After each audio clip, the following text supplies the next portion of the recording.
नमस्कार, स्वागत है आप सभी का कार्यक्रम समागम में। हर बार की तरह इस बार भी हम आपको प्रदेश की जानी मानी हस्ती से रूबरू कराएंगे। आज हम आपको ऐसी हस्ती से मिलवाएंगे जिनके पास दर्शन शास्त्र का अद्भुत ज्ञान है। साथ ही उन्होंने विभिन्न विषयों में भी महारत हासिल की है, जैसे योग, वैदिक ज्ञान और पुरातत्व। तो आज हम उनसे जानेंगे कि किस तरह उन्होंने दर्शन शास्त्र को राष्ट्रीय और अंतर्राष्ट्रीय स्तर पर लोगों तक पहुंचाया है। नमस्कार मैम, आपका हमारे कार्यक्रम में बहुत बहुत स्वागत है। मैम, मैंने जैसा आपके बारे में पढ़ा है कि आपने दर्शन शास्त्र में पीएचडी तो किया ही है, साथ में आपके परिवार के लोग कई फौज में भी है और कुछ लोग पुरातत्व से भी जुड़े हुए हैं। तो आप अपने परिवार के बारे में थोड़ा सा बताएं कि कौन कौन कहाँ कहाँ किस तरीके से काम कर रहा है। देश के प्रति पूरे परिवार में, चाहे वो पुरानी पीढ़ी हो चाहे नई पीढ़ी, इनमें देश के प्रति बहुत अनुराग और प्रतिबद्धता रही जी। इसलिए तीनों सेनाओं में हमारे यहाँ की युवा पीढ़ी के लोग गए और बड़े पदों पर गए, और न केवल बड़े पदों पर, उनको राष्ट्रपति पुरस्कार इत्यादि भी मिले। सारी स्थितियां, जैसे आदित्य विक्रम पेचिया जी हैं जो एवीएम में रहे हैं, किस प्रकार की परिस्थितियां, वो जैसे हंटर चलाते थे और वो पाकिस्तान में गिर गए और पाकिस्तान में वो कैदी रहे, मगर मजाल है कि कोई टूटे। देश के प्रति जो श्रद्धा की भावना है वो पीढ़ी दर पीढ़ी मुझे भी मिली जी। और इसलिए मैंने जो भारत की जान है, उसकी दर्शन शास्त्र है, उसका योग है, उसके ही लिए विकास के लिए काम किया। कटनी के राय बहादुर जी हैं, उनके राजघराने से आप बिलोंग करते हैं, तो आप थोड़ा वहाँ के बारे में भी बताएं कि कैसे आप राजघराने से निकलकर, कटनी से निकलकर आप जबलपुर आए। जबलपुर में आपने पीएचडी की, फिर आप वहीं रानी दुर्गावती विश्वविद्यालय में आपने एज अ डीन और एज अ प्रोफेसर आपने काम किया। तो वो थोड़ा सा आप सफ़र भी बताएं। राय परिवार को मैं राय घराना कहती हूँ जी, क्योंकि ज्वाइंट फैमिली थी हम लोगों की। 4 भाई थे, एक सिविल सर्जन, एक माने चाचा जी इंजीनियर, मेरे पिताजी ने हीरापुर बंधा की, जो दादाजी ने खरीदी हुई थी जमीन थी, आज भी हीरापुर बंधा है, वहाँ के मालगुजार थे और एक इंजीनियर थे जी। और सभी सब में, सबके अंदर जो भावना थी भारतीयता के साथ, सबसे बड़ी बात ईमानदारी से, प्रतिबद्धता से वो काम करना। जब आपने फिलॉसफी में पीएचडी किया, उस दौर में महिलाएं पीएचडी की तरफ इतना मुखर नहीं थी, लेकिन आपने उस दौर में पीएचडी किया और इवन जो दर्शन शास्त्र है उसके लेक्चर्स भी दिए, उस पर शोध भी किया। कैसे आपका फिलॉसफी की तरफ आपका रुझान हुआ? देखिए, है तो शिक्षा के विभिन्न पक्ष हैं, उसमें दर्शन शास्त्र में ऐसा लगा कि ये बहुत गहरी भारतीयता को यदि समझना है तो उसके चिंतन को, उसके बैकग्राउंड में जो उसकी जड़ है उसको समझना है। तो रुचि वहीं से हुई। खेलकूद में हम लोग सब रहे, तो खेलकूद तो एक पक्ष था, मगर ऐसा लगा कि ये सर्वाधिक, साइंस में मेरा बहुत ज्यादा रुचि नहीं रही। आर्ट्स में ही मैंने बीए में अपना किया, वहाँ भी दर्शन शास्त्र लिया था, दर्शन शास्त्र, मनोविज्ञान और हिंदी तो पढ़ना ही था। तो जब मैं इसमें आई तो मैंने शोध में जो हूँ दर्शन शास्त्र में करूँगी जी। जो जब एमए कर रहे थे दर्शन शास्त्र में, तो देखा कि मेथोडोलॉजी पर, पद्धति पर किसी ने काम नहीं किया जी। जबकि आपकी कोई भी आप कार्य करते हैं तो उसकी एक पद्धति होती है, जो जिस भी क्षेत्र में आप प्रोफेशन में, मगर चिंतन के क्षेत्र में कोई भी पद्धति नहीं थी। तो पहला काम मैंने किया स्टडीज इन फिलोसॉफिकल मेथड्स जी। क्या पद्धतियां होती हैं, कितनी पद्धतियां होती हैं सोचने की, चिंतन करने की। और दर्शन शास्त्र बहुत व्यापक है, इसमें केवल व्यक्ति के विषय में चिंतन नहीं होता, इसमें पूरी दुनिया के विषय में जी। लेकिन हम जैसे देखते हैं कि दर्शन शास्त्र को जैसे ऐसे मानते हैं लोग कि आत्मा परमात्मा की बातें सिखाया करते हैं, लेकिन आप क्या सोचती है कि किसे हम वास्तव में दर्शन शास्त्र कहें? और दो चीजों में अंतर करेंगे, धर्म में और दर्शन शास्त्र जी। धर्म के विभिन्न प्रकार के धर्म हैं, उनके समन्वय के लिए प्रयास किया जाना चाहिए और करते हैं, वैसे हम लोग ने भी किए थे। मगर सबसे बड़ी बात है कि कोई भी धर्म जो रहता है वो नैतिकता सिखाता है, अच्छी चीजें सिखाता है, सत्य है, अहिंसा है, प्रेम है। तो उस चीज को हाईलाइट यदि करें तो ये जो भेदभाव है धर्म के वो खत्म। दर्शन हमको दृष्टि देता है, दर्शन का संबंध ही दृष्टि से है जी। तो वो जब दृष्टि देता है वो एक सर्व समावेशी दृष्टि देता है, कोई भेदभाव नहीं रहता। अब यदि आप देखें दुनिया में जितने भी लोग हैं, हमारा जो संरचना, शारीरिक संरचना है, प्राणिक संरचना है, पूरी दुनिया में एक सी है। रंग पर मत जाइए, रंग अलग हो सकते हैं मगर पूरी की पूरी बनावट एक सी है। तो चिंतन में कहीं ना कहीं समानता होती है। दर्शन शास्त्र इसलिए लिया कि उसने बहुत गहराई से इस बात को समझा। तो एक सर्व समावेशी जीवन दर्शन देता है दर्शन, इसलिए किया। और दर्शन शास्त्र को अंतर्राष्ट्रीय स्तर पर ले जाने के लिए जो भारत में काम कर रही थी संस्थाएं, उनके साथ भी काम किया और फिर अंतर्राष्ट्रीय स्तर पर जो भारतीय बाहर हैं वो भी बहुत व्यापक आयोजन करते हैं जी।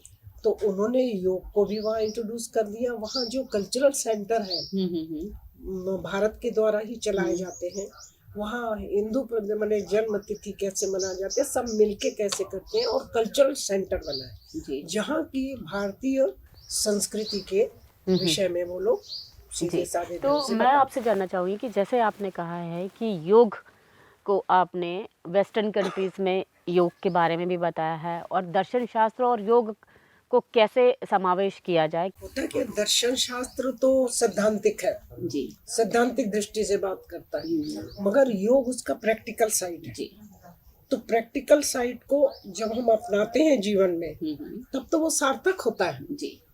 तो इसलिए इस पर भी ध्यान दिया गया और योग उसके जितने भी दर्शन शास्त्र विभाग खोले गए उसमें योग का भी रखा गया।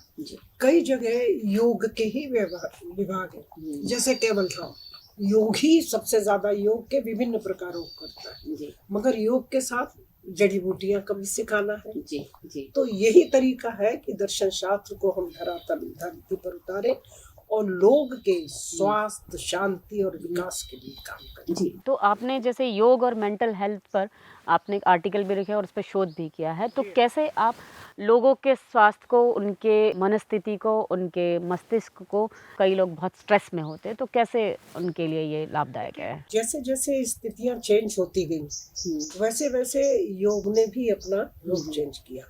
जैसे कि कंप्यूटर पर काम कर रहे हैं और कंप्यूटर पर लगातार आप देख रहे हैं चश्मा लगा है या चश्मा नहीं है, कंटिन्यूसली काम कर, आपकी एक ही बैठक है जी, आपकी उंगलियां चल रही तो कैसे रिलैक्स करना। तो योग ने सिस्टम बनाया जिसको कहते हैं शुद्ध घी का दिया जलाइए जी। जब आप पूजा करते हैं, नहीं करते हैं और एक टक उसकी ओर देखें, लोग कहते हैं कि उससे कैसे उसका, मगर उसका असर होता है। जनरली उसके पीछे दर्पण रखते हैं, मगर मत भी रखिए, उसको एक टक देखिए तो आय को स्निग्धता देता है जी। और जब आप इस प्रकार का कंटिन्यूसली ये काम करते हैं तो इसके लिए यदि आप रिवॉल्विंग चेयर लेते हैं तो रिवॉल्विंग चेयर से कुछ समय बाद आपको दूसरी ओर मुड़ जाना चाहिए और अपने ये जो मूवमेंट्स करना चाहिए इसको सब प्रकार के। तो आप फिर, क्योंकि घंटों बैठना पड़ता है लोगों को, तो ये आपको रिलैक्स। दूसरा, आप बैठे हैं तो जब आप वहां से अलग होंगे थोड़ा सा करें, जैसे अंगड़ाई लेना कहते हैं, खड़े हुए हाथ ऐसा किया, हाथ निकाल लिया, मोड़ लिए। तो ये छोटी छोटी सी चीजें हैं जो आपको ज्यादा समय तक काम करने में अस्वस्थ ना हो जी। क्योंकि मैंने ऐसे बहुत जगह देखा जो इंटरनेशनल, क्योंकि अमेरिका वगैरह जब अपने से काम करवाते हैं तो रात के 12 बजे से काम शुरू होता है और रात जी, उसके बाद नींद तो आपकी गई है ना, साथ में तकलीफें शुरू हो जाती है। सबसे ज्यादा होती है रिस्ट की, तो रिस्ट के लिए फिर एक्सरसाइजेस कि आप इसको पकड़िए और ऐसे ऐसे घुमाइए, फिर आप उसको सके। तो योग उसके साथ जुड़ गया कि ये तकलीफें भी आप कैसे दूर कर सकते, नहीं तो ये स्टिफनेस आ जाएगी। इस प्रकार उसका प्रैक्टिकल एस्पेक्ट किया और फिर जनता तक लाए। मैम, आपने दर्शन शास्त्र के में तो बहुत ज्ञान प्राप्त किया ही है और लोगों को बहुत लेक्चर्स भी दिए, उसके अलावा आपका इंटेक्ट की तरफ भी रुझान रहा है, तो ये सब बातें मैं आपसे पूछूंगी, लेकिन हम यहाँ लेते हैं एक छोटा सा ब्रेक।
मैम, ब्रेक के बाद आपका बहुत बहुत स्वागत है। अब मैं जानना चाहूँगी कि आपने इंटेक्ट में बहुत काम किया, आप इसलिए बहुत चर्चाओं में भी रही है।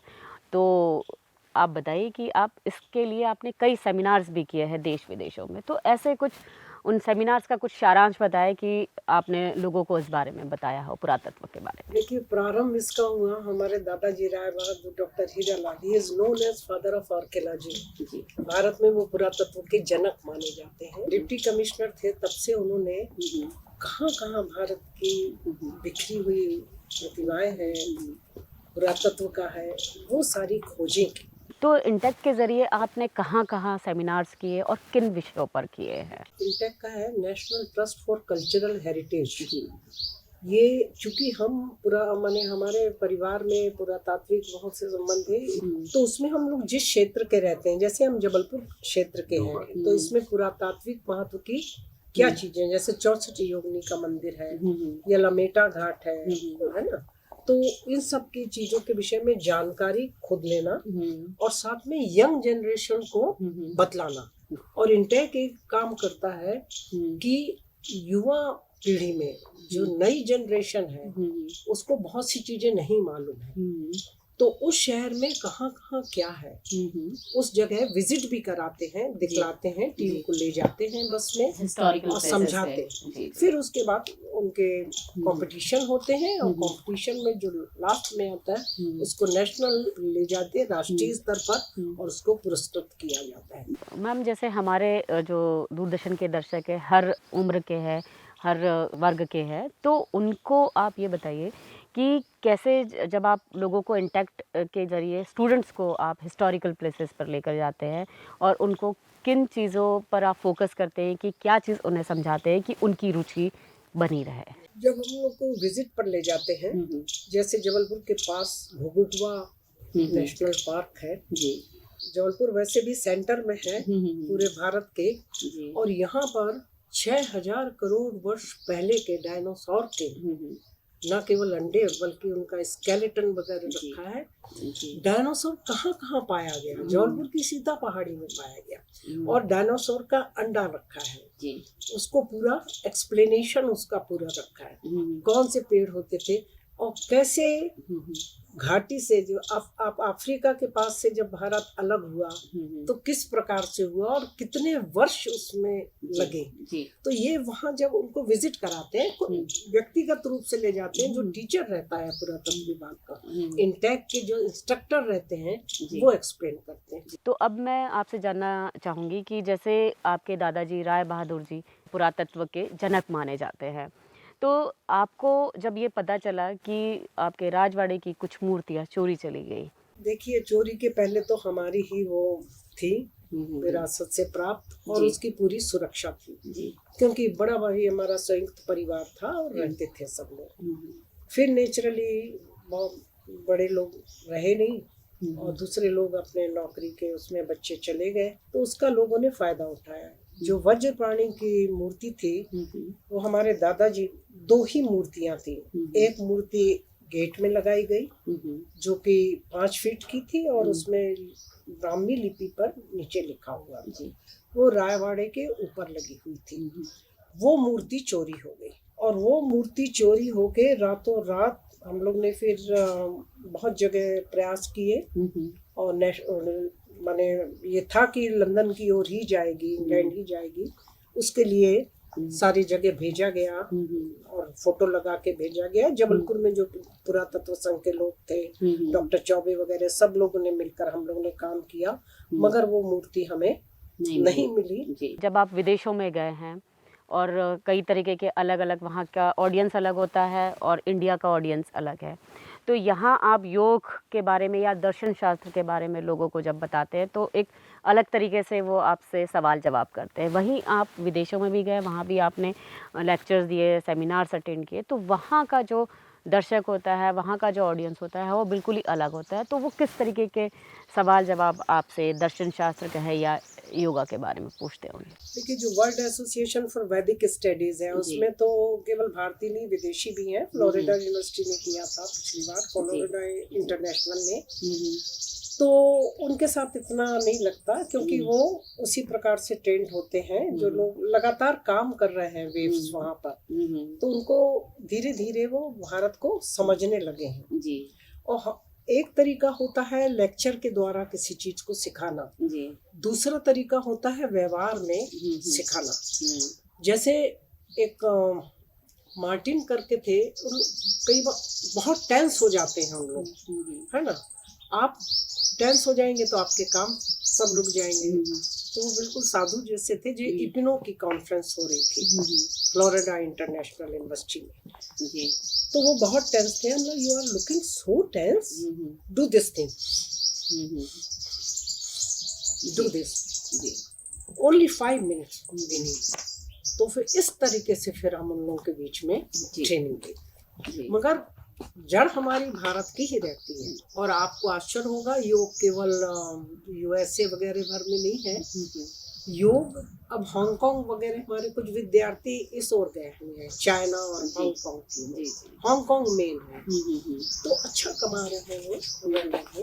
तो कुछ ना कुछ तो इस विद्या में ऐसा है जो व्यक्ति को शांति देता है, स्वास्थ्य देता है। और हम ये जॉब ओरिएंटेड जो वाली बात, दिक्कतें तो हैं, नौकरी के बिना जीवन यापन, तो कम से कम इसका ये जो दर्शन का व्यवहारिक पक्ष है योग, ये हमारे विद्यार्थियों को उन्होंने जीवन यापन के साधन दिए हैं।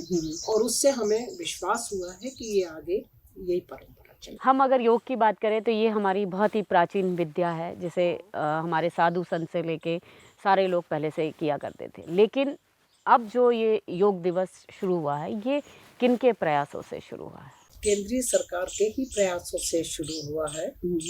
और इसलिए मनाया जाता है कि ये अवेयरनेस हो, पूरे भारत में एक साथ मनाना। एकात्मकता को तो बताता है कि पूरा भारत मनाएगा। दूसरा, योग की महत्ता को जन जन तक लाना। मगर जब योग दिवस मनाया जाता है तो योग के जो ट्रेंड हैं, शिक्षक हैं, विद्यार्थी हैं, वो डेप्यूट किए जाते हैं, एक महिला और एक मेल मेंबर। तो जैसे होम साइंस कॉलेज में हुआ, तो वो व्यवस्थाएं वो लोग करते हैं और फिर वो करवाते हैं। और उसके बाद पूछते हैं कि किस प्रकार का आपको तकलीफें हो, तो फिर आप यहाँ पर कांटेक्ट कीजिए। इसलिए अंतर्राष्ट्रीय योग दिवस मनाया जाता है कि योग एक ऐसी विधा है कि वो पूरे दुनिया में, पूरे भारत में सबके लिए उपयोगी है। इसलिए ध्यान दिलाने के लिए और उसके लिए सरकार बहुत माने व्यवस्था करती है राष्ट्रीय स्तर पर, और वो सारे अमाउंट आते हैं। तो आपका बहुत बहुत धन्यवाद। आपने दर्शन शास्त्र और योग और वेद के बारे में आपने बहुत सी चीज़ें बताई। इवन आपने पुरातत्व के बारे में भी हमें बहुत से बातें बताई। तो आपका बहुत बहुत धन्यवाद। आपको भी धन्यवाद। तो आज के कार्यक्रम में बस इतना ही। अगले हफ्ते हम फिर हाजिर होंगे किसी और नई शख्सियत के साथ। तब तक मुझे और मेरी पूरी टीम को दीजिए इजाज़त। नमस्कार।